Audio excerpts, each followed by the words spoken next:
Hello student, second unit অর্থাৎ দ্বিতীয় পর্যায়ক্রমিক মূল্যায়নের ক্লাস 8-এর 2017 সালের ইতিহাসের একটা প্রশ্নপত্র আমি তোমাদের এখানে দেখিয়ে দিচ্ছি। আমরা প্রশ্নপত্রটা পরপর দেখে নিই যে কি প্রশ্ন এখানে দিয়েছে।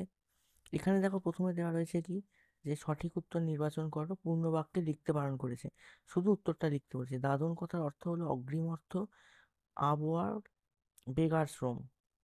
নীল বিদ্রোহ হয়েছিল মাদ্রাজে, বাংলায় না মহারাষ্ট্রে। শেষ মুঘল সম্রাট ছিলেন আকবর, শাহজাহান, বাহাদুর শাহ জাফর। ধীরজিওর শিষ্যদের বলা হতো নব্যবঙ্গ, নব্য ভারত না নব্য হিন্দু। চারটে এমসিকিউ টাইপের প্রশ্ন এখানে দিয়েছে। তারপর দেখো দিয়েছে শূন্যস্থান পূরণ। এটাও কিন্তু পূর্ণ বাক্যে লিখতে বারণ করেছে। এখানে কি কি আমরা দেখতে পাচ্ছি? ভারতীয় সমাজের ড্যাশদের উপর ব্রিটিশ রাজস্ব নীতির কুপ্রভাব পড়েছিল। রেলপথ বানানো, রপ্তানি বৃদ্ধি ও কৃষির বাণিজ্যিকরণকে এক কথায় বলা হতো ড্যাশ। সিধু কানহুর নেতৃত্বে ড্যাশরা বিদ্রোহ হয়েছিল। আর জাতীয় কংগ্রেসের বার্ষিক অধিবেশনকে বলা হতো ড্যাশ। এবার দেখো দিয়েছে নিম্নলিখিত বিবৃতিগুলি ঠিক না ভুল নির্ণয় করতে বলেছে। ঔপনিবেশিক শাসনাধীন ভারতের অর্থনীতির একটি বিশেষ দিক ছিল কৃষির বাণিজ্যিকরণ। তারপর দিয়েছে দেখো, স্যার সৈয়দ আহমেদ মুসলিম সমাজ সংস্কারে উদ্যোগী হন। আর দিয়েছে জাতীয় কংগ্রেসের প্রথম সভা বসেছিল কলকাতায়। এখানে ট্রু ফলস মানে ঠিক না ভুল সেটা করতে বলেছে। তারপর দেখো, কতম স্তম্ভের সাথে খ স্তম্ভ মিলিয়ে রেখা দিয়েছে। চিরস্থায়ী বন্দোবস্ত, ভারতের রেল ব্যবস্থা, সতীদাহ নিবারণ, 1857 সালে মহাবিদ্রোহ, বঙ্গভঙ্গ।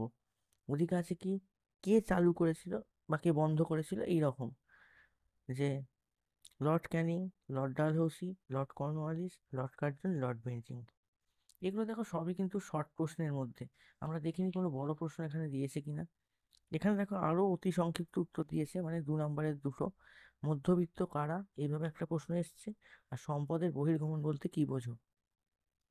এছাড়াও 5 নম্বরের একটা প্রশ্ন দিয়েছে, দুটো দেওয়া আছে, একটা লিখতে হবে, নিজের ভাষায় সংক্ষেপে লেখো যে কোনো একটি। বাংলার সমাজ সংস্কার আন্দোলনে রামমোহন ও বিদ্যাসাগরের অবদান সংক্ষেপে লেখো। দুজনের অবদানই একটু একটু লিখতে হবে। এছাড়া দিয়েছে বিপ্লবী সন্ত্রাসবাদী আন্দোলন সম্পর্কে যা জানো লেখো।